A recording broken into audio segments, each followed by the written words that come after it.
MAPS is the Multidisciplinary Association of Psychedelic Studies.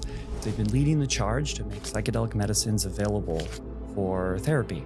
I had the good fortune to be a clinician, a therapist, and a supervisor on the phase 3 study for MDMA-assisted therapy for the treatment of severe PTSD.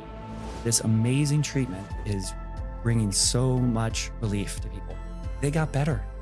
Psychedelics tend to be an amplifier. So we have this opportunity where these things are coming up for our healing.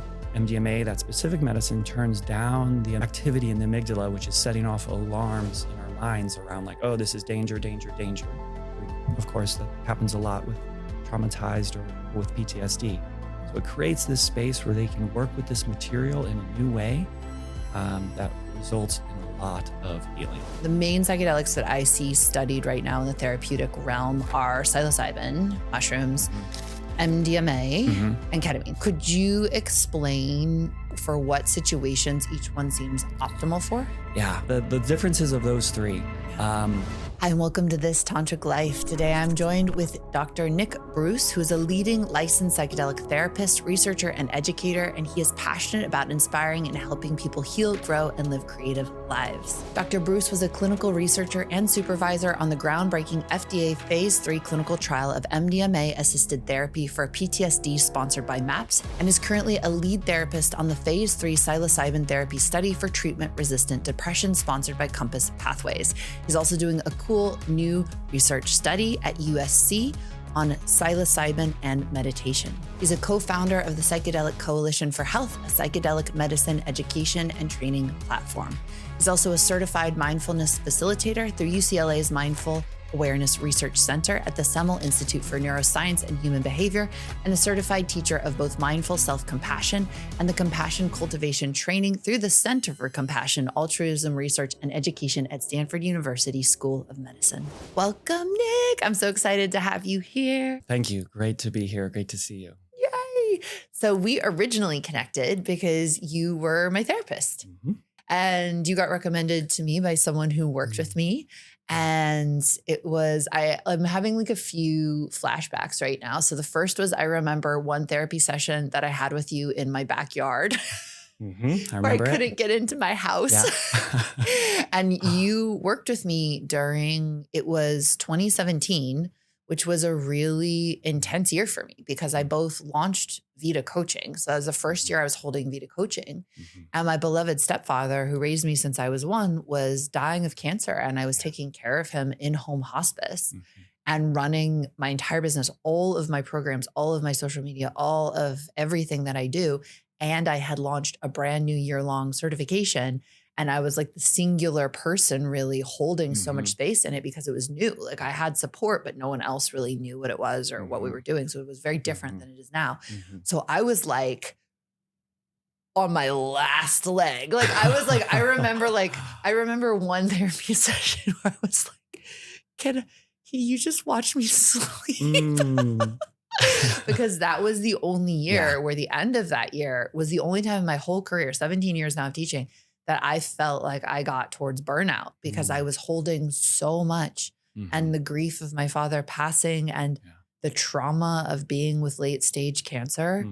It was so intense. And so we had this really beautiful journey together where you really, I'll let you speak to it, but you held me in such a tender, precious part of my life. I remember it pretty well. And I remember how, as you just described, there was quite an incredible stack of things happening in your life on emotional and business fronts, on all the fronts. And you made a strong effort every week to show up, even if you were locked out of your house, even if moments before, I remember several times there was a call or something happening just before the session. And you took this space to go in. We worked with a lot around compassion, self-compassion in a couple different ways, both acknowledging, naming, honoring what was there, asking it to give you, your heart, a little bit of space, and then also some practices to cultivate what's compassion as well. Yeah. All right, we're going to pause for just a moment and I'm going to invite you to join my email list. You might be like, email, but honestly, email is where I share my deepest teachings, my most personal stories, and my most outrageously good content. It's also where you can stay connected to all of the podcasts that I release and my programs where you can train more deeply with me. So if you want to join, head over to laylamartin.com and sign up with your best email address. I'm remembering another really special session, which was when I was at home in Colorado and taking care of my father and, dealing with some of the stress and pain that my family wasn't as, and I can give them so much compassion and understanding. Like, here I am, someone who's made a life of personal development and spirituality. Yeah. And I didn't feel that we were all processing the energy as deeply as I would have liked to. Mm-hmm. And so I remember going into the closet. It was like the guest room closet. Yeah. And I was like, can I just can I just hit pillows and cry? Mm-hmm. And I was like amongst the suitcases. Yeah. And you let it rip. Yeah. That also, I remember it was highlighting a connection with yourself, your true self, and knowing that, boundaries, we're going to need even more attention. Kind of this phrase, do no harm, but take no shit. So really connecting with what you needed, even in this, what is for most of us an entrenched family system. Totally. It was so beautiful. And the last kind of memory I want to share that always stuck with me in therapy was I remember in person, I was in your office in person and you scooted your chair like 1 inch forward and you were like, how does that make you feel? And I said something to the effect of extremely alarmed. And that was the first time that I think viscerally I felt my somatic avoidance, that while I can be such a warm, open, loving person, I could feel that underneath that there was actually a part of me being like, stay the fuck away to everyone. Yeah. And it was such a simple thing and such a simple question. And it opened so much for me where I was like, wow, okay, there are things so deep under the surface that I still that I need to address to be as close and open with people as I want to be. Mm-hmm. Yeah. And that became a trailhead, as we call it, like an entry point to work or things that needed your attention. And if I may, how's it going with that part that protects these days? So much better. In fact, when you got here, you said, hey, I feel you. So we're actually far away in the couch space. And I feel you. I feel your openness, more of you is here. Yeah. And I shared that, me and my partner we had a tough inception. He wasn't ready for partnership and he has a lot of wounding in his family system. And I have a lot of matching wounding in my family system. And we had one of those love stories that was like, I love you so much that I will do whatever it takes to be with you. And neither of us is abusive or cruel, but both of us are big-hearted, soulful people who have a lot of trauma. And both of us acknowledge that we'd have to do that work one way or another. So in doing a lot of that work, and I did one of the modalities that you teach, internal family systems, for almost the last 3 years, really consistently on my relational trauma and on these infant pieces of me that held so much sadness. I worked with my inner child for a long time. My inner child to me is someone who's old enough to be verbal. And one of the things I realized in this internal family systems process and my relating was that, my dad was not only abusive, but he was also absent and continuously trying to leave. And my mom had to work full time starting from when I was born to be able to take care of us. And so I was passed around to a lot of people and was without my mom a lot. So some of this ancient infant pain and alienation and loneliness was operating in my system of this continuous sense of nobody is trustworthy, nobody can meet your needs. And I think in some ways feeling like I'm very perceptive, but feeling people less, because to feel people was associated with pain and abandonment and rupture. So in doing the system and choosing to meet all those parts of myself, I feel like I've been able to unload some of that very ancient pain and to really sit inside myself in a different way. So people who haven't seen me for a while are kind of remarking on that right now as I'm back in LA and I've been away in the jungle doing this like deep, unglorious healing process. And now me and my partner are in such an amazing place. Like we did the work and there's something so beautiful about that.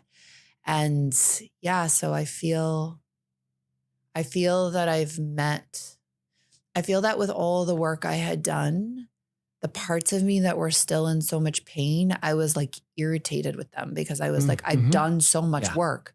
I've spent so much time doing this. How the fuck do I still have so much pain inside of me? Like how much therapy and coaching and spirituality does it take?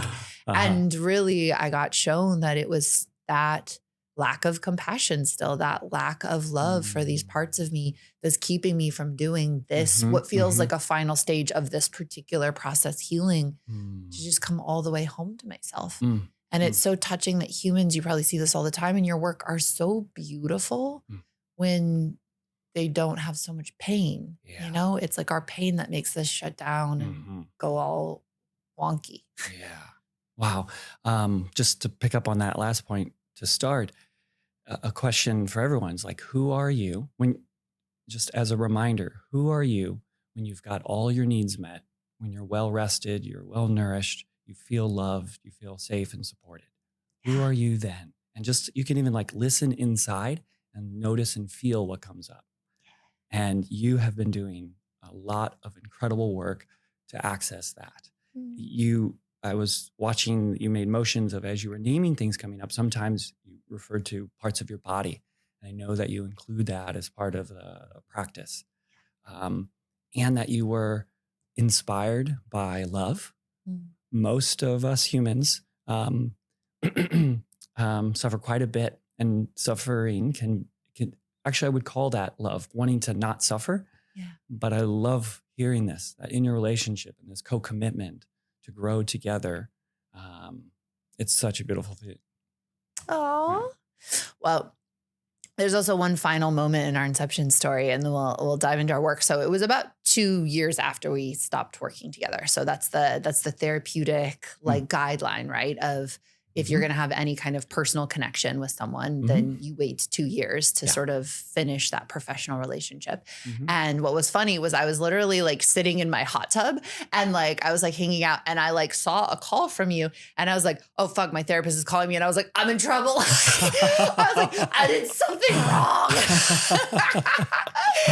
And you were calling so beautifully because you actually had met one of my friends who you didn't know. And I didn't know, in like, it was a totally separate world. And you met her ecstatic dancing and you two fell in love and now you're married. So then you became a part of my life because you were adopted in essentially into what was my family. That's right. I remember that. It was a birthday party. When I saw your name on the guest list, I'm like, oh, I need to make a call. And thank you for being so gracious around it. And it's been a delight. Yeah. Yeah. And you were so lovely. You were like, if you want, I won't tell anyone I was your therapist. I was like, oh, we can tell. I was like, I'm very proud that I commit to my therapy. Amazing. So can you tell us a little bit about internal family systems? It's this wonderful system that people use, therapists and non-therapists, to get really profound results for people. Yeah. I'm a really strong proponent of internal family systems, IFS. I got trained in 2013. I've done all the trainings, level 3 certified. I am an approved consultant. I supervise people and help teach this model. And the reason for that is because of all the training I've done, and I was quite a training junkie for a while. Of all the training I've done, this is one of the most effective models of therapy to help people learn about themselves and grow. So it's been around about 40 years.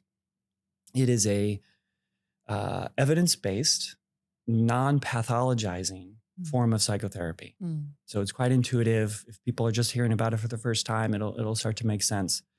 So a couple of the components of it, it starts with, and this actually differentiates it from a lot of different models. It starts with self, that inside each of us, there is a self, capital S self. That is your true self, core nature, your true essence. And it is untouched by childhood, by your conditioning, by the culture you're in, by the trauma, by all the things. It's like the sun behind the clouds. It's always shining, and we can have access to it. And we want it to lead. We want to be led, we want to be self-led, the model says. So that's one piece. Another piece, there's self, and then there's parts. It is the natural state of the mind or the psyche to be subdivided into an indeterminate amount of subpersonalities. We call them parts. So it's very natural. Most people know inner critic. Okay, that's a part of you. It's not all of you. And we also have parts that, I want to do really well at this, or I have a part that comes in that shuts me down if things get scary in a way. So we all have a range of different parts. What we often don't appreciate is how nuanced and how each of these parts have their own worldview. So we might say, I have an angry part. Well, it's not just anger. We might refer to it as the angry part. But as we get to know it, we're going to find that anger has a view of the world, has a view of you, has a job that it's likely doing. It has, and for how long it's been doing it, and all this information can come through. And what it's most often it's going to reveal is how it's protecting you. So a lot of these parts are in protection. Another component is that there's no bad parts. And actually, I want to back up and just an example of a part. So recently, client comes in, mother of 3, and she says, in a panic, I want to run away from my kids. And she's feeling a lot of panic and a lot of guilt. So we slow that process down. We get to know, we start to identify different parts. Okay, there's the panic, there's the guilt. Let's talk to this one that wants to run away from your kids. As we explore it, she disidentifies as this part. So she's no longer, oh shit, this is me, but rather, okay, this is a part of me. And I essentially facilitate interviews from people, their higher self, to these parts. And as she got to know this part, this part just wants me to be able to relax and have space and breathe every now and again. Mm-hmm. Okay, that doesn't sound so bad. I can work with that. And then she was more resourced to notice that part and have tons of options around it. So that's an example of working with a part. The no bad parts, this is sometimes challenging, and this kind of came up. We might have a time limit of like how long we can work with a part, or no.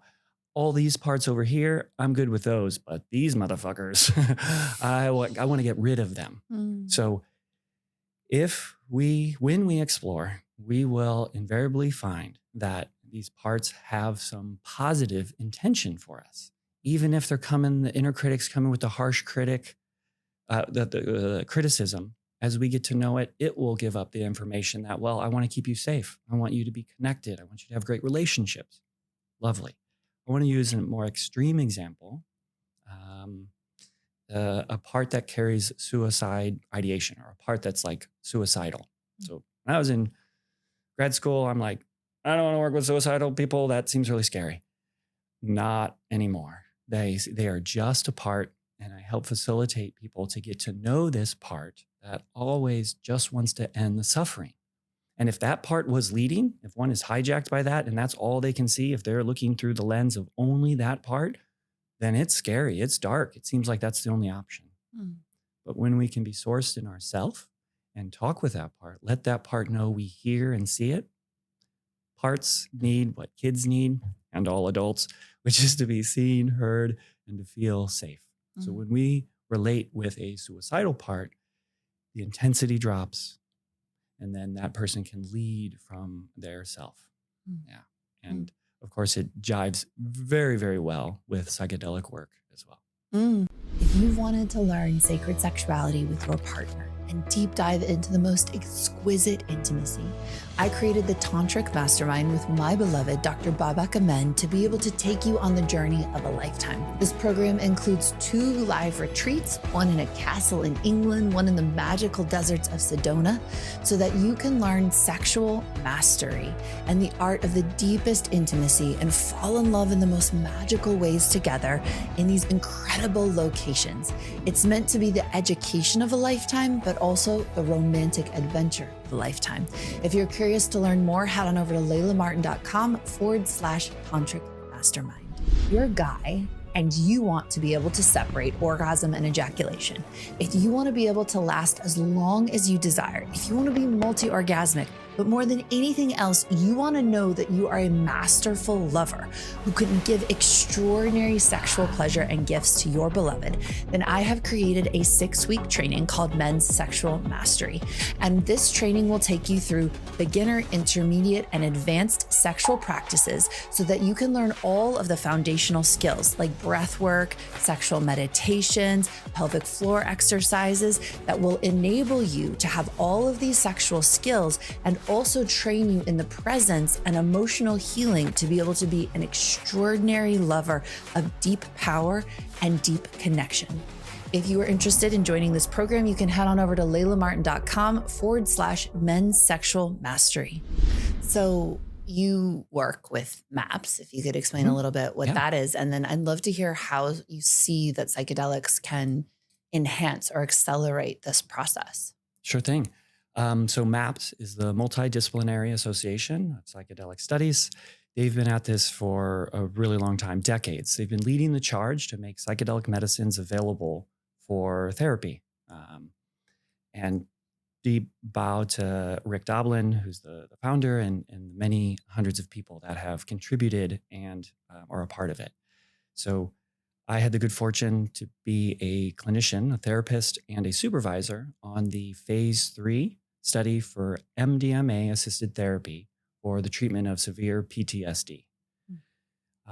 This was many, many years in the making, and the gist of that study is participants who had to qualify with a certain level of PTSD. And on average, they were suffering for more than 15 years. Wow. So this is not garden variety, have a little, anxiety and depression. This is severe PTSD for over 15 years on average.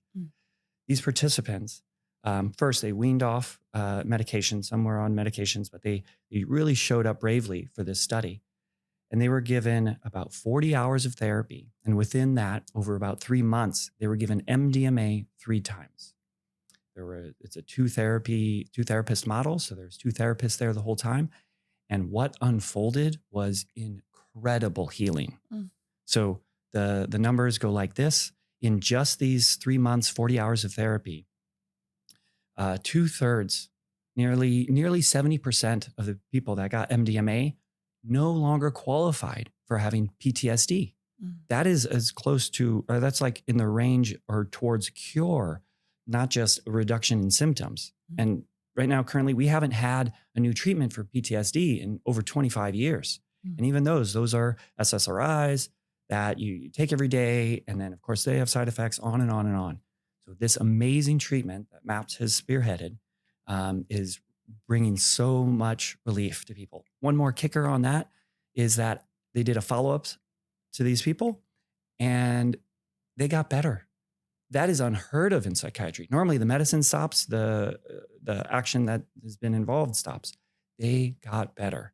And a part of that is because the model, which jives very well with internal family systems, is that we're always turning towards what's arising. Psychedelics tend to be an amplifier, kind of a non-specific amplifier. So we have this opportunity where these things are coming up for our healing. MDMA, that specific medicine, turns down the amygdala, the activity in the amygdala, which is setting off alarms in our minds around like, oh, this is danger, danger, danger. So of course, that happens a lot with traumatized or people with PTSD. So it creates this space where they can work with this material in a new way that results in a lot of healing. Beautiful. So what feels like the actual mechanism that creates this level of healing in your experience? Yeah. The actual mechanism, according to my personal experience and professional experience, is not resisting. Mm. Mm. It's a space that's created internally. The medicines help with this. And there's the external environment that's safe. There's relationships. People know, and then they know that they're safe. And when that happens, there's this innate inner healing intelligence that does its thing. Mm. You and me, cut our arm, break our arm, we clean it, we place it. Do you know how it heals from there? I don't know, but whatever that force is, that also happens with our psyches / hearts. Yeah, that's a lot of what I teach in my methodology, which is very much learning to understand how, as a society, we've impeded our emotional, what I would call immune system. So that exact metaphor, like I've used that before as well, where like your body knows how to heal itself, and your body naturally wants to get rid of anything that is a toxin, that is not conducive to thriving, that is not in alignment with your biological health. And what we don't understand so often in modern society is that we have that same mechanism energetically and psychologically.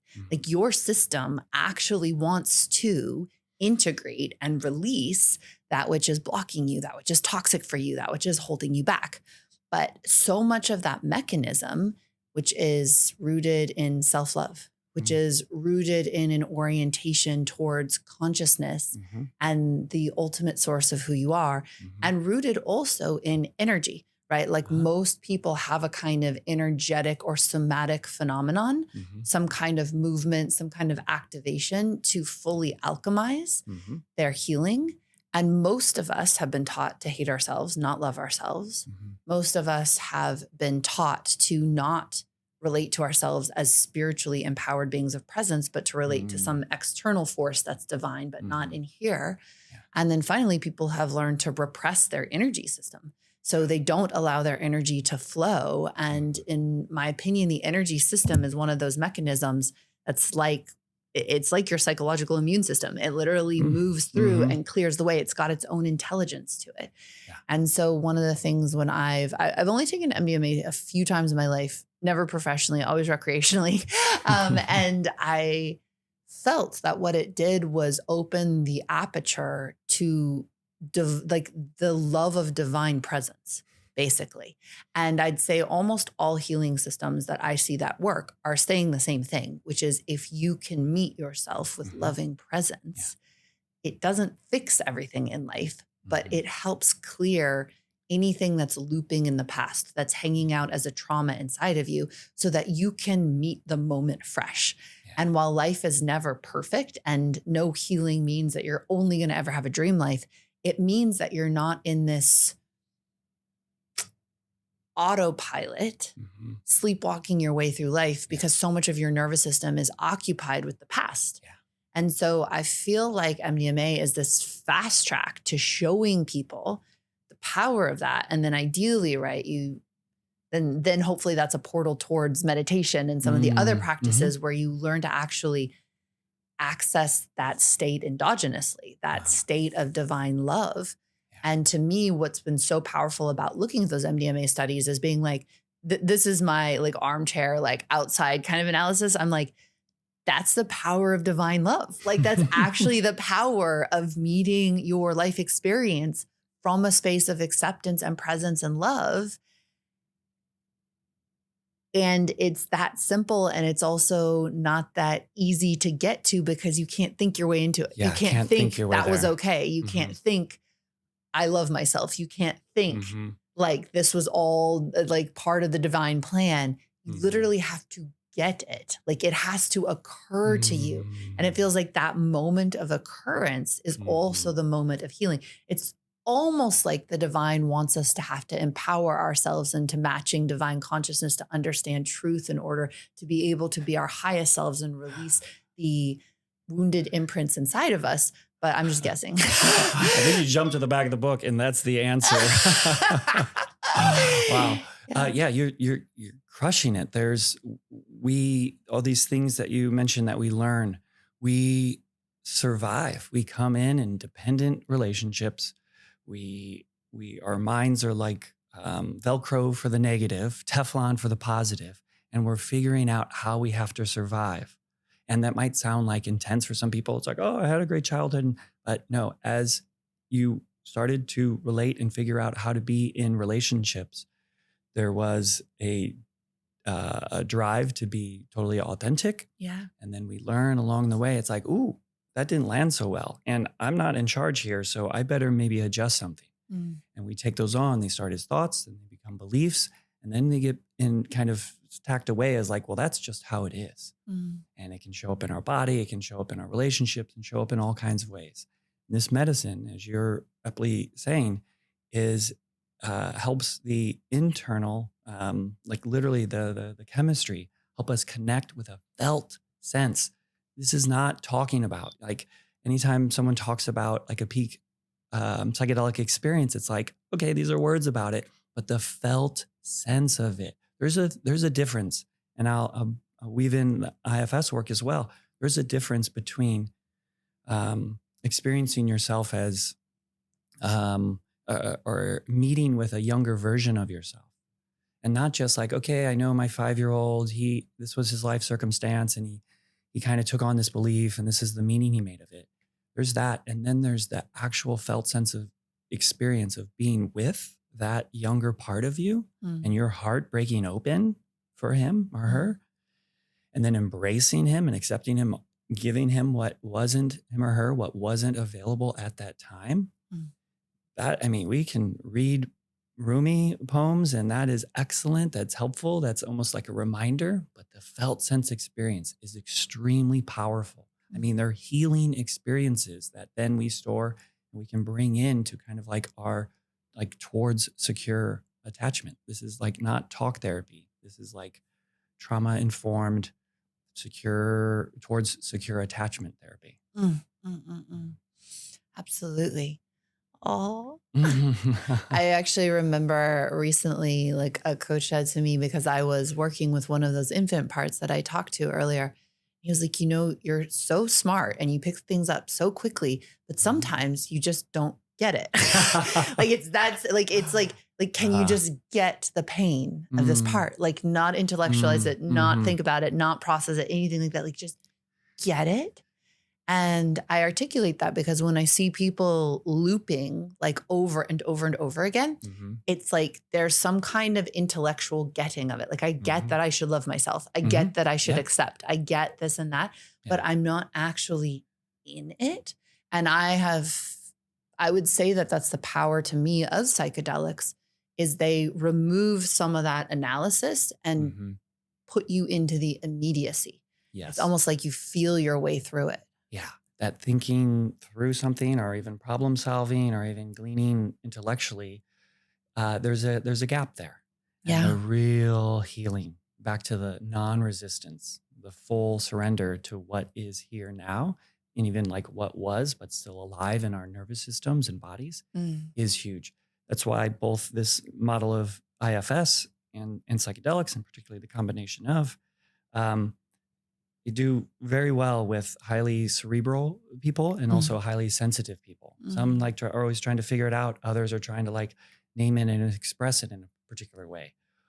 There's space for that, but essentially we're going inside for them to have an experience, connect with their self, and it's through the self-part relationship that the healing occurs. Yeah. Yeah. And some of this is so deeply rooted in spiritual traditions, especially meditation traditions. Like, what was interesting to me in my journey with IFS is that I don't think I did like official IFS until I think you were probably the first person who introduced it to me. And then I started doing it way deeper about 3 years ago and like really dedicated myself to it.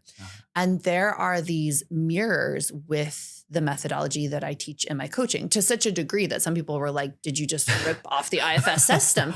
And I was like, honestly, like if I did that, I would totally admit to that. But I didn't actually study the IFS system. I studied Tantra and Osho's work. Yeah. And Osho had a lot of gestalt and working with parts through like pillows and different aspecting.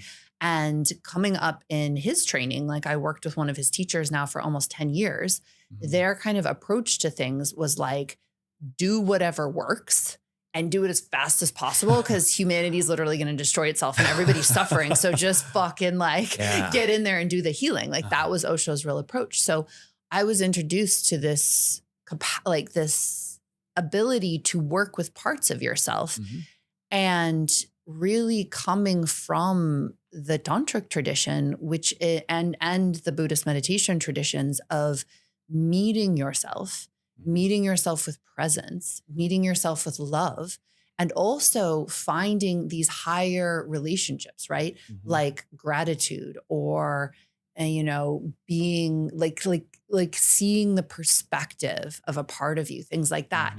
That all existed in my world. And then what I love about Dick Schwartz. I've heard Dick, but I'm like, okay, Dick Schwartz. And like, is that his work is so beautifully articulated. Like to me, he took it to this whole other level. And when I read his books, I only read his books this year. It was like, oh, he also came from the spiritual traditions. Like he actually, this concept of the self and coming back to this goodness inside of you. It's like, wow, when I really started to touch that, I was like, it's the opposite of original sin. It's original beauty, that we're inherently beautiful and inherently good, right?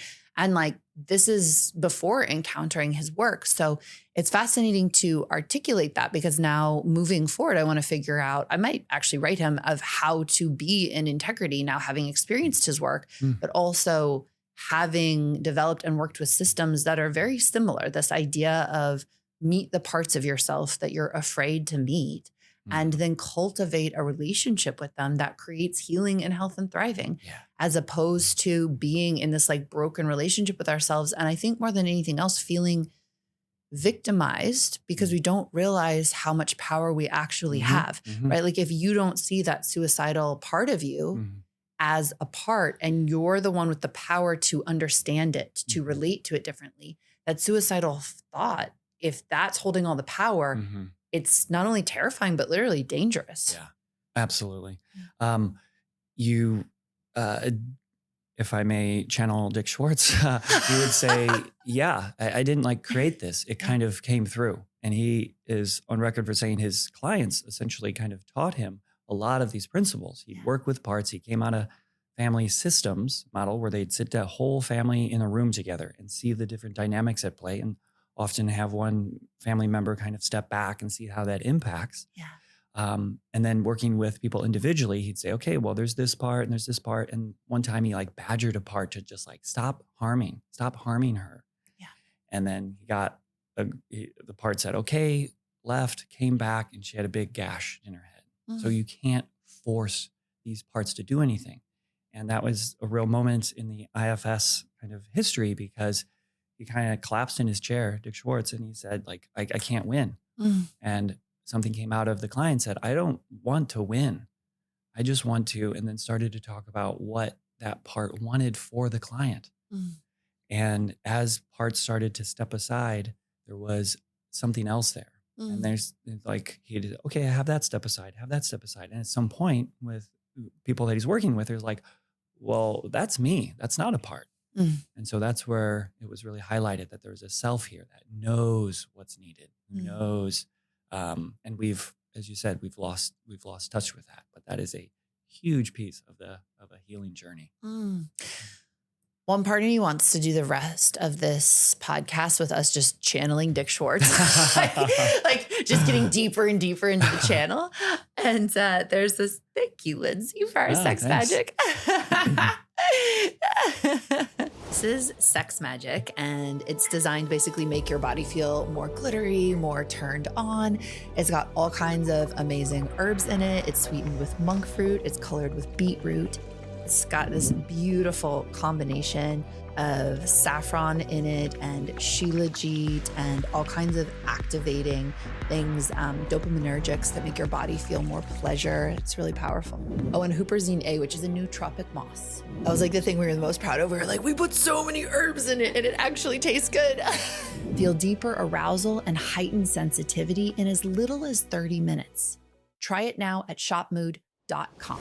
The other part of me wants to say that I think in doing this, and when you work with people for a really long time, what you start to see, I'm sure you can relate with this, is that we are safety-minded beings first and foremost. Like we forget that we're apex predators designed on a planet with lots of things that would eat us or kill us, right? Yeah. And so our entire systems physiologically are oriented towards security. Yeah. And we are tribal beings. So part of security and part of survival is being attuned to what is appropriate, what is okay, what will be accepted for, what will be kicked out for. Yeah. And so the most intense, hardest parts of our inner world, what I've seen is that most people hate themselves for hating themselves so much, or for treating themselves like that, or for being suicidal, or for being a downer, or for speaking to themselves so harshly, or then treating anyone else that way, right? But what's so sad to me in our cultural understanding is that most of us were raised to say, yes, there is something wrong with me. There's something wrong with me for behaving that way, for acting that way. Whereas when you start to see that all of those parts are protecting, they're security minded, and they're saying, hey, if it wasn't safe to be magical or sexual or powerful growing up, I will do whatever it takes to guard the magical, sexual, powerful parts of you so that you survive. Yes. Right. And I will do whatever it takes. If your suffering is so great, your pain is so great, right? Like I will do whatever it takes, including suicidal ideation, to try and protect you from that level of pain. Yeah. And so what I start to see is that it's like we deem something precious and we start to defend it. And the more that we feel attacked, the more we'll build barbed wire fences and get like machine guns and go like all fucking like crazy, right? Like just lose the plot, protecting what we originally thought was precious. And so to me, usually the more hateful, the more harsh, the more critical, the more all these things are, the more it's like, well, you're deeming the thing that you're protecting so precious. Yes. So can you imagine how beautiful it's going to be when you get underneath all of that and actually find that part of you? Yes, so well said. Safety, survival, like we're built to survive. And I also see it as a radical love that our system will create the wildest things in order to protect what we feel is most precious. Yeah. The IFS model holds that some of our youngest, most vulnerable parts have taken on burdens and extreme beliefs or feelings that have been exiled. We're going to call them exiles, and that the managers and firefighters, these other parts, kind of work hard, proactively and reactively, to kind of keep those protected, keep them from coming to the surface, because they'll feel overwhelming. They'll feel like dangerous, that we won't survive if those come to the surface. Yeah. So, and psychedelics can be a soft and loving catalyst to know ourself more. Yeah. And as you said earlier, it's so vital to have a mindfulness practice. To then, it's not just about, on medicine, but how do you take that into your daily life? Yeah. And mindfulness practice is a great way to stay attuned to just being free, being yourself, noticing where these other parts come up that really need your attention.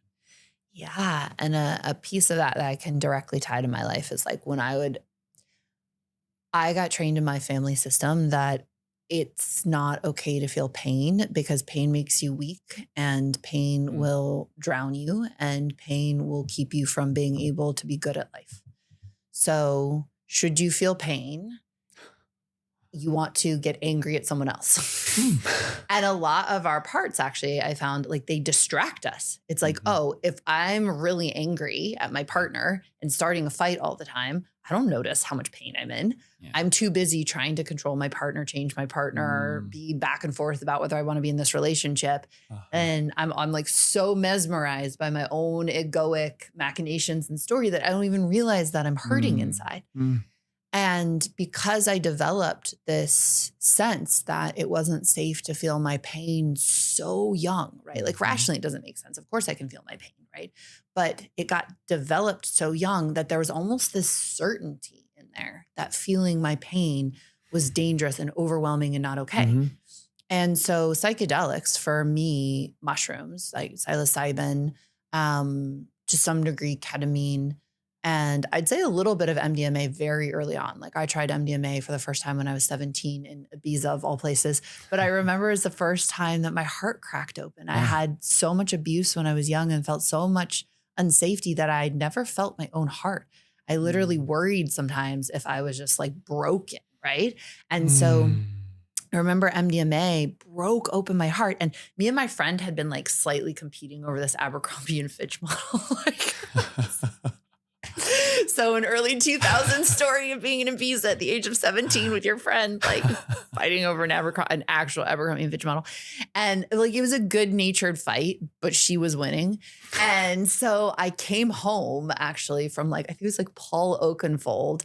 And long story short, I had jumped into the pool as a teenage American would do with all these classy Europeans. And like, I basically like got thrown out the back door by like these big Spanish bodyguards, like dressed in all black. And they were like, don't come back. And I was like, okay.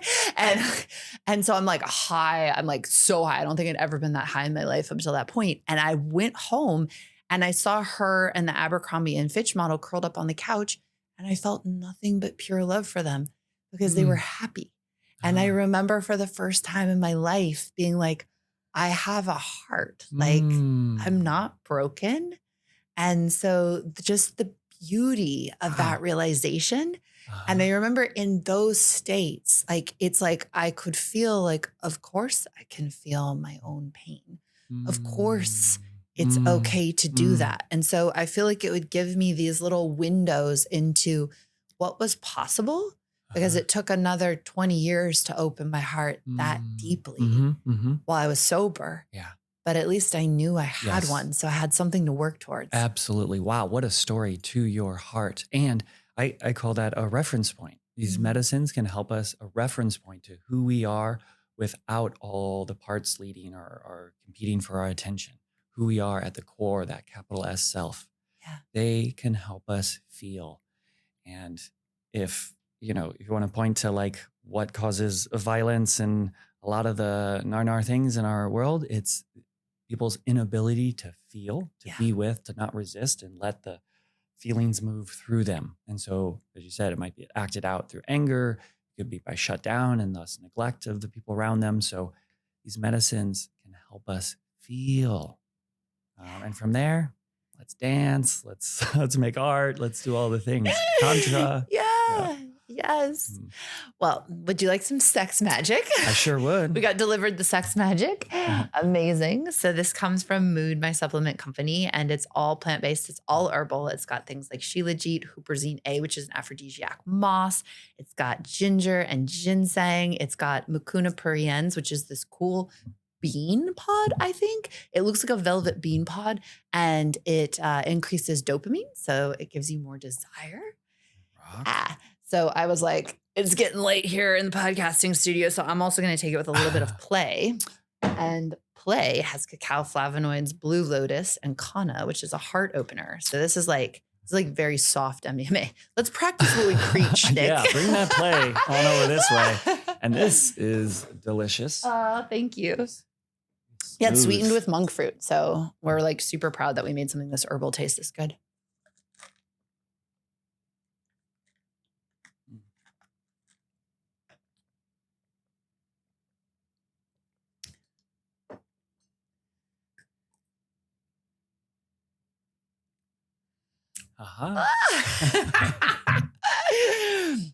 We should do some sort of study where we track whether people actually get crazier and sexier for the duration of the podcast. I think you could get that study funded. Yeah.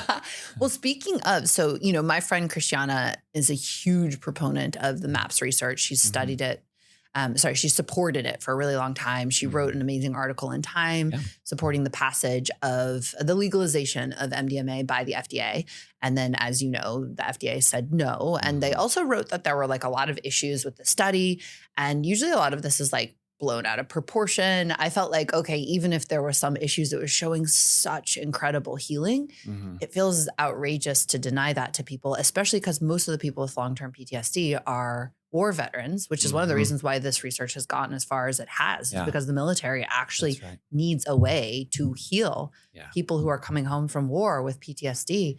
And one of the reasons I'm so passionate about the legalization of this medicine is I want them to have this kind of access. Like, it shouldn't be a privilege to experience these things. It shouldn't just be like, oh, it's a privilege in our society to like find your way to the like international ayahuasca retreat, or like it's hard to find a good therapist, you know, like it's also hard to sit your ass down and learn how to meditate, let alone do it with a kid and a full-time job, right? Like to democratize access to this level of healing. I feel like that's one of the big beauties of psychedelics, because you can do it quickly.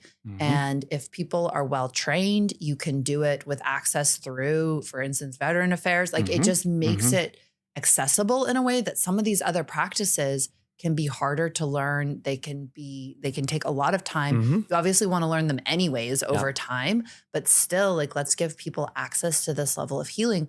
So how did you feel, A, when the FDA said no, and B, with the study that you spent so long participating in, they were kind of like, oh. Wow. A couple things. First, Christiana, she's wonderful. And if everyone hasn't read that Time magazine article, please check that out.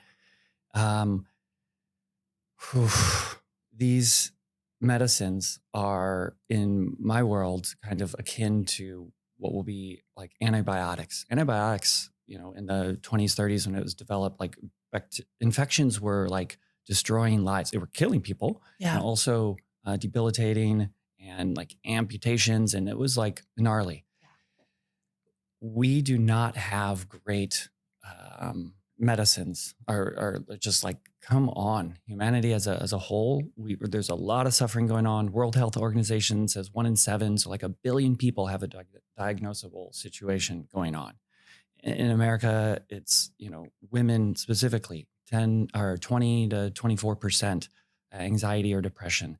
There's so much suffering. And that's why it was so disheartening when the FDA did not approve MDMA-assisted therapy for the treatment of PTSD. So this had been decades in the run-up and gathering this research. It's, I first also want to say, it's certainly not the end of the road. It's just part of the next bit of the history. The FDA asked for another phase 3 study. I'm happy to get into why it's a pretty jacked situation that it was not approved. You mean the FDA would do something jacked? How dare they? Oh, they're not only in service of the highest health and healing of humanity. Say it isn't so. Apparently, MDMA in a therapeutic context is more dangerous than severe PTSD. Right. Well, they overemphasize like the danger of things as well, in my opinion, because most medical treatments have some danger or downside to them, right? Even antibiotics can be harmful if used in the wrong case, and overuse. Like, in fact, antibiotics can do a lot of damage, and yet in proper use case, they're absolutely necessary and needed. So our society, like, to me, they go up in arms when there's these beautiful things that can do so much good. And they're like, but here's one or like a couple of instances of it doing some level of damage. And you're like, how much? Like, every single time we get in a car, we're willing to take a little bit of danger for something that we perceive to be worth it. So to me, to give this access of healing, this level of healing, giving access to this level of healing to so many people who truly desperately need it is worth a little bit of a downside. Yeah. I mean, my understanding, the FDA could have approved it with particular requirements called REMS, just the risk mitigation management. Basically that, okay, we're going to approve it, but it has to be pretty controlled and rolled out like this. Rolled out, haha. But that is not what they did. And I'm so glad you bring up the access component to this, because there are, as I mentioned, so many people suffering, and we got to get this going. Yes, it's going to come through the medical model, and we need more research. We need to break down the stigma, and other states, not waiting for the federal level. That's what the FDA would make available, like across all states. But there are states that are taking action. Oregon, Colorado, particularly with psilocybin. Big smile. Yeah, I was very Yeah. proud of the Colorado. I did a small bit to support that legislation. Great. Yes, you did. I remember. Yeah. Thank you for that. Yeah. So this needs to move on multiple levels, and education, research, and talking about it. Like, thank you for having me on the pod. Thanks for having this conversation on your podcast. Thank you for everyone that have had experiences that are willing to talk about them. It can take some courage to do that. There's the headlines that will show up. Oh my God, this is amazing. But I'm from the Midwest, and I think of people in the Midwest, family, beyond. And they're going to like, oh yeah, that's those crazy people on the coasts, Yeah. But it's a difference when they just read want to get high with their they're therapist. just getting high. That's right. Therapy's boring. Let's get high. Therapy's sad. But when Debbie from the Midwest not only reads a headline, but she hears from a relative or a dear friend about how it was impactful for them, how it helped with their anxiety, helped with their depression, then things start to open up. So this is one way that we help break down this stigma, which, by the way, that stigma was intentionally created. So psychedelics, while they've been around for a really long time, thousands of years, they've kind of in modern times, they had a minute in the 60s, kind of a false start, if you will, because in 1970, they all got locked up. They got made Schedule 1, which means there's no medical use for them, and they're highly addictive, which is obviously not the case. But it stopped research from unfolding, and the stigma was clearly it's factual at this point that it was set up to politically charged, so that the political powers at the time could criminalize people that oppose the war and people of color. Yeah, That's absolutely. fun. Yeah. Richard Nixon and the CIA, and setting up deep culture wars and making it seem like psychedelics were the great evil of our society, where the crazy flip side of that is like the great evil of our society is alienation and disconnection and PTSD and unhealed trauma, which then leads to, guess what? Drug addiction of like the bad, unhealthy, really dangerous kinds of drugs, which is now ravaging society.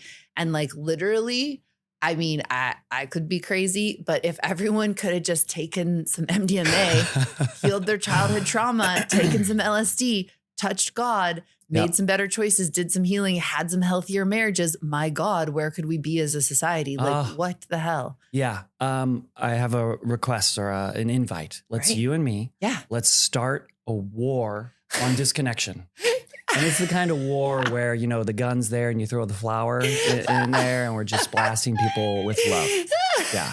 I mean, I kind of did that. I'm want to have an epic orgasm, want to fall deeply in love with yourself and reconnect with yourself and all those around you and the divine, just slip it in there. Yeah.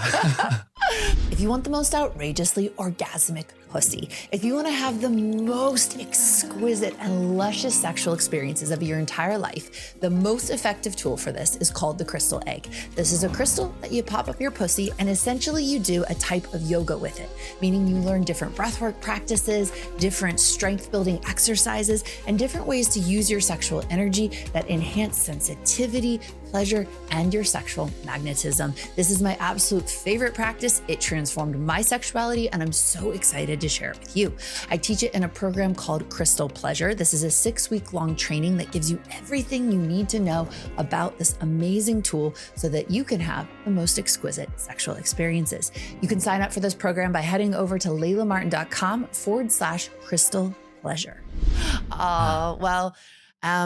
I do have a question, which is, when people start to do the psychedelics, either professionally held in a therapeutic space or personally, how do you mitigate those dangers? Like, what does it look like to have a healthy psychedelic journey? Great. If you remember one thing, start small and go slow. Just around like dose. That's not the only thing I want people to leave with. These medicines are powerful. Things can go off the rails pretty quickly, even in a well-contained, well-meaning environment. People can get really disassociated, disoriented. People can have it can be a lot of challenging impact that goes on. It can be destabilized from these powerful medicines. So I'm really glad you're bringing this up. A piece is know where you're coming from. So if you're trying to get away from something, then, we can use most things to try to get away from something. But these medicines, they're not going to be, and this is actually why I think they're not really addictive, is because they're not reliably going to make you feel good. Stan Grof, kind of the godfather of psychedelic medicine, he called them non-specific amplifiers. So if you're having a shit day and you're in a lot of resistance and conflict and feeling and then you drop a bunch of LSD, I don't know how that's not going to be a reliable, return on investment. Yeah. So your set and setting needs to be cared for with love. And what is set and setting? Oh, thank you. So the set is essentially the mindset. Like, how are you coming into this?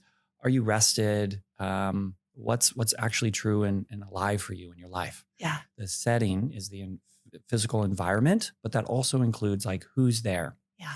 So, I have people that reach out to me that want to do work about a psychedelic experience they had quite a while ago. It's like, their initiation to psychedelics was LSD, and they found at a concert and found themselves, hugging a subwoofer and like crying the rest of the night. Yeah. So the space, the set and setting is really vital. You want to set it up, as we talked before. Safety, yes, physical safety, but also education around that. Education on what actual medicine you're taking, about the dose.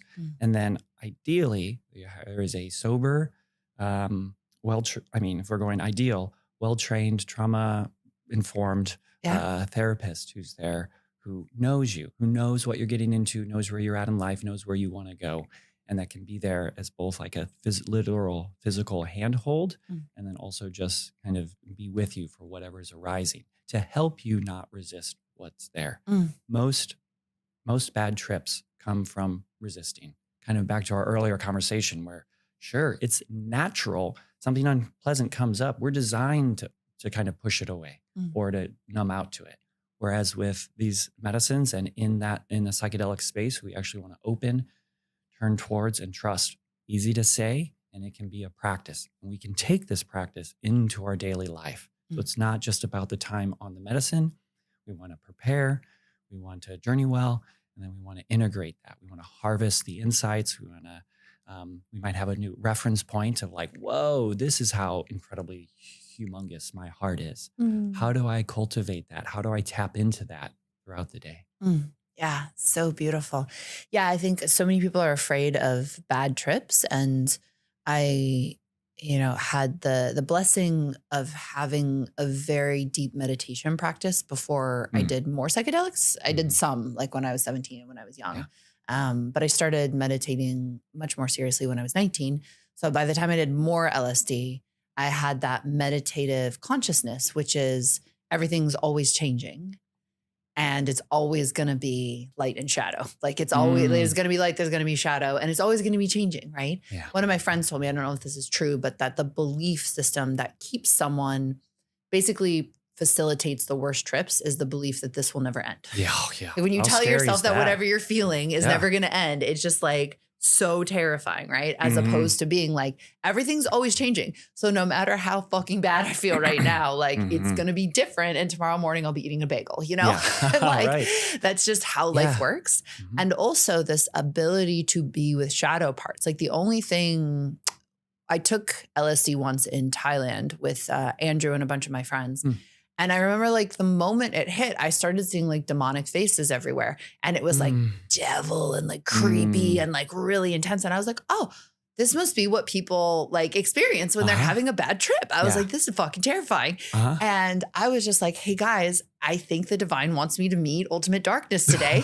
So I'm just going to lie in bed, close my eyes and be with myself for the rest of this. I can't go out with you today. And I literally was like, oh, like God wants me to meet this really terrifying part of reality today. So let me just meet it. Right. And I only tell that story to kind of open the aperture for people who are like, what if I had a bad trip? What if I met some scary part of myself? And it's like, yeah, what if you did? What if you did? Yeah. What a great example of not resisting. Yeah. It's not like, oh shit, this is scary. I better not tell my friends and we better just go out into that. No, it's like, whoa, this is arising. Yeah. You can tell there's such a level of presence there where, okay, I'm noticing this and I have some choice of what to do here. Yeah. And I'm going to sit and I'm not even going to like, I'm going to be with it as it arises. That's huge. My first psychedelic experience had no psychedelic substance involved. I was 2 months into a 3-month silent meditation retreat. So sitting and walking meditation for 14 hours a day. And at the end of this one very long day, the bell rang, the meditation hall cleared out. And then I kept sitting for a little bit longer. And then I'm like, okay. And then I head out and I get an intuition to kind of sit down again. Okay. Plop down on someone else's cushion, close my eyes, and Layla, I blasted off. It's a situation where I won't try to describe it. It's quite ineffable, but like traveling through cosmos, a sense of like being one with everything and nothing at all, wholeness, unity, transcendence. It was exhilarating. And at some point, fear. I opened my eyes and I was just in the hall, closed my eyes.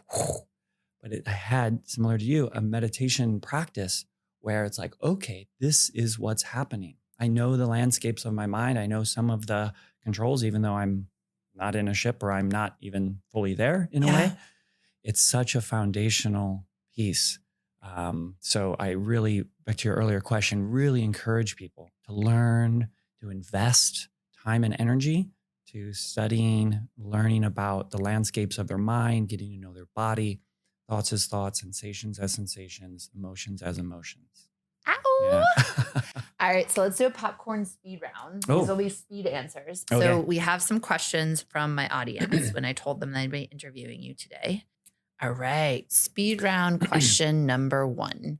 Do you use a full dosage of psilocybin during therapy or a mini or a macro dose?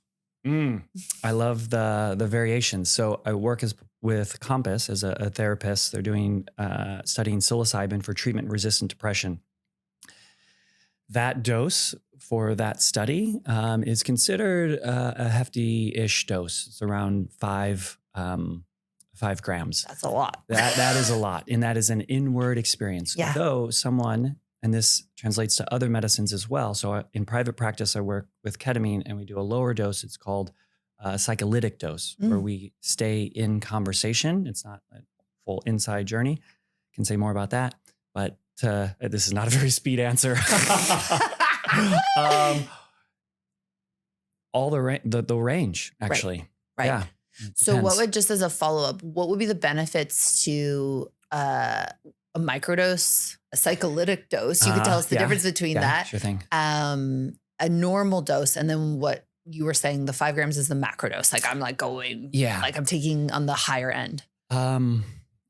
The difference can be kind of the intensity. The duration tends to be the same, and I'll carve out or separate kind of microdose. A lot of times when I hear people talking about microdose, they're talking about a small dose. They're not talking about a microdose. Literally, it's like sub-perceptual. It's just like, things are a little bit more shiny.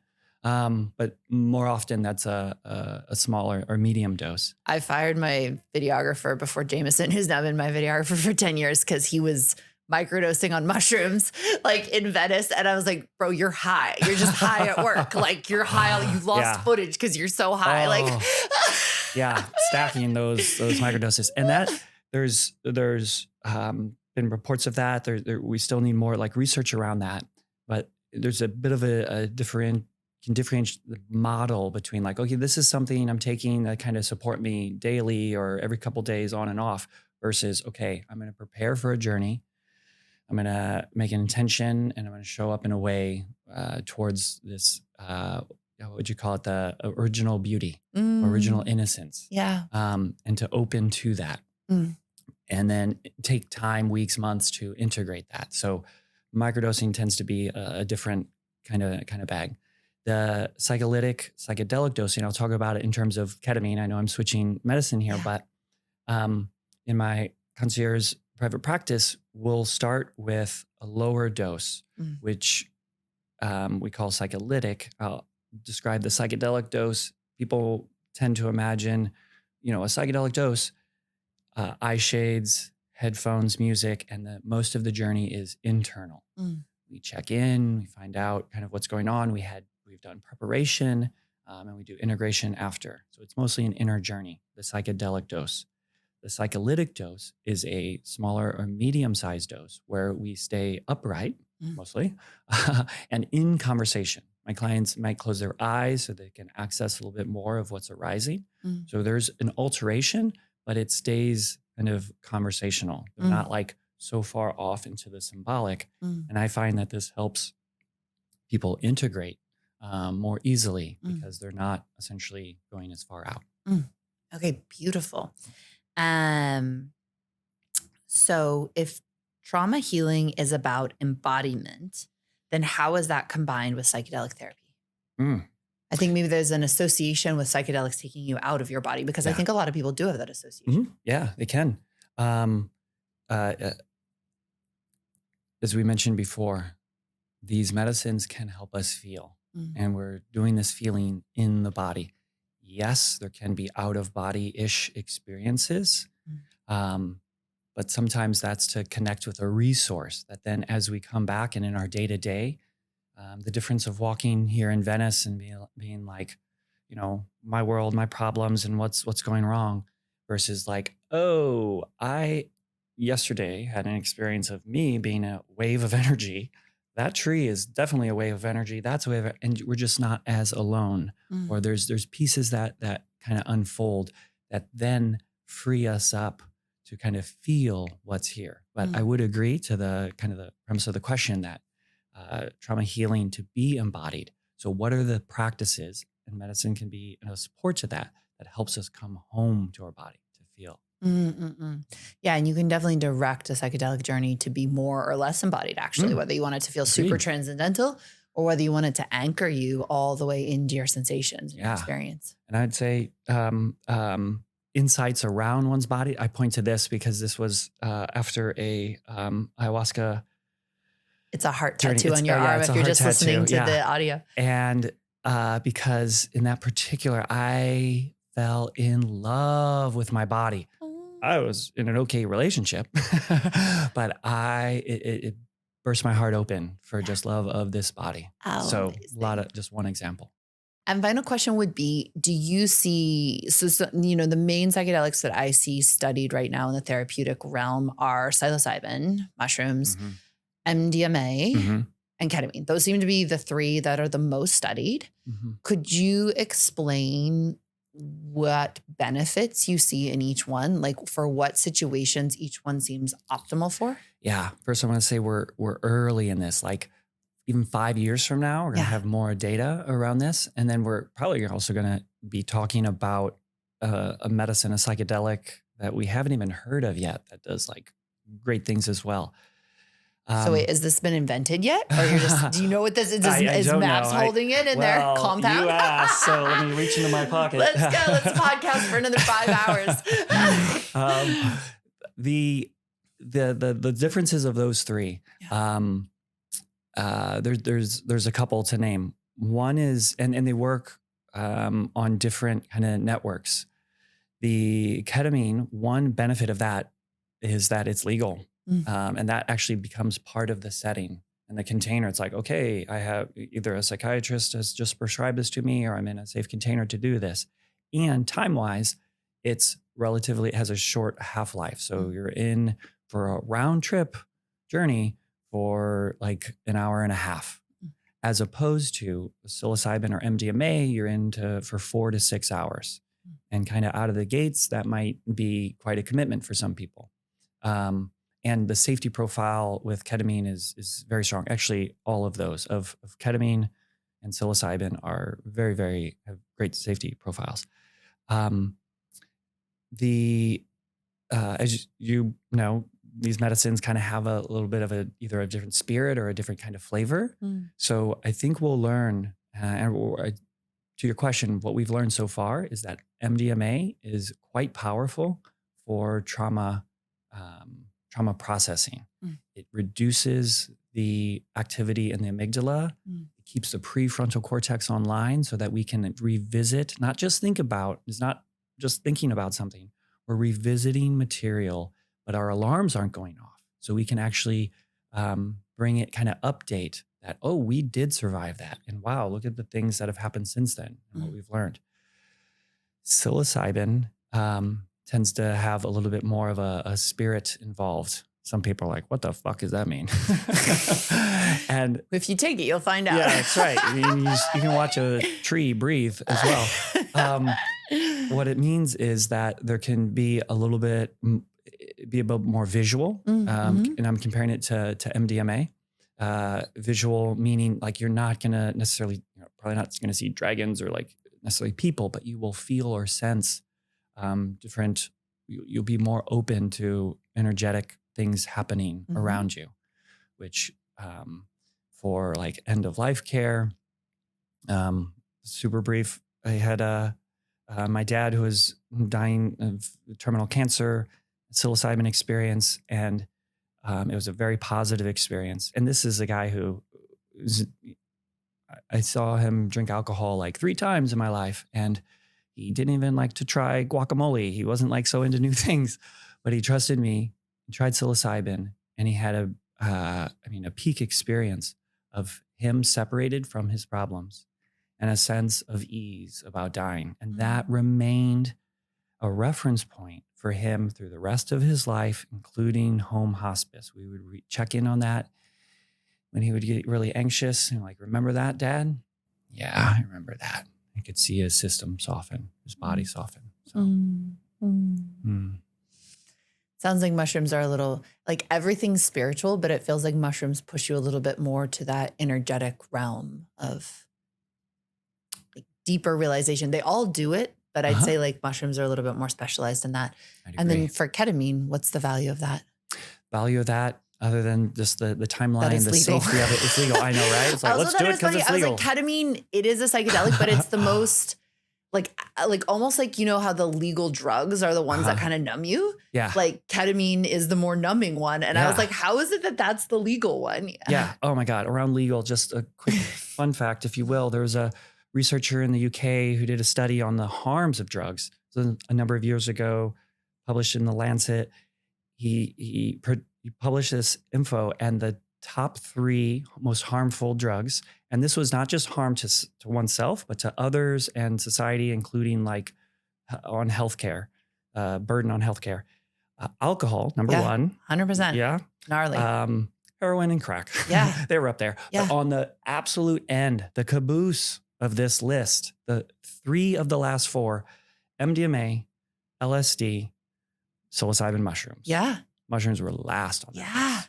Yeah. It's wild. Yeah. So to the ketamine, it can help facilitate someone to their body to relax and get a little bit of space from, in my world, kind of some of these parts where they can then build some more relationship with these parts. It's almost like they're used to like remembering something and seeing something from one angle. Yeah. But with this medicine, all of a sudden they're over here and they're kind of getting a different perception of it, which can be super helpful. One example, someone who, a client, first time taking ketamine, this sigh that seemed like it went on for like a minute. And they said, oh, this is what my body's like, what my body is like without anxiety. Yeah. So they just got some separation, disidentified from that part. So that medicine can really help with that. Yeah. On the legalization front, it feels like our society has been so comfortable legalizing toxicity and numbing and making illegal consciousness. like higher consciousness and love. So thank you for all the work that you're doing, that MAPS is doing to change that, because it's actually criminal. Like making the most toxic substance that has very little in terms of how it impacts true consciousness and true healing freely available to society, but demonizing and banning and destroying people's lives in prison over substances that heal and activate and open our hearts and our spirits. It's fucked up to a level that I think is incomprehensible for how that is impacting our society as a whole. So thank you for the work that you're doing, because I know it's making a huge impact. It has started opening in many states and will make a huge worldwide impact once it is legalized, and it will be. It's only a matter of time, as you say. Yeah. So if people want to work with you more individually in your programs, how do they do that? Yeah, you can find me at my website, apracticeoffreedom.com. Instagram, Dr. Nick Brüss, Bruss. And I am so grateful to be able to do this work. It's kind of silly to call it work, but it does pay the bills. And I love investing so much time and energy into it. And thank you again for having me. Oh, absolutely. Thank you for coming and sharing your wisdom. Thank you for using your superhero skills to support me during one of the hardest times of my life. I'm so deeply grateful. Welcome. Thank you for listening to this Tantric Life. I am Layla Martin. This is the home for the realest conversations about sex, spirituality, polarity, conscious relationships, and all kinds of topics that help us live the absolute most incredible lives. Please check out the next episode. Please go ahead and leave your rating and review on Spotify or Apple or YouTube. It's so helpful when you do that. If you want to stay connected to me, the most helpful supportive thing you can do is to head over to laylamartin.com, sign up with your email address. That connects you to me if you want to study deeper with me, if you want to receive my deeper teachings. I do it predominantly via email. Finally, you can check me out on Instagram at @the Layla Martin. And thank you so much for being here.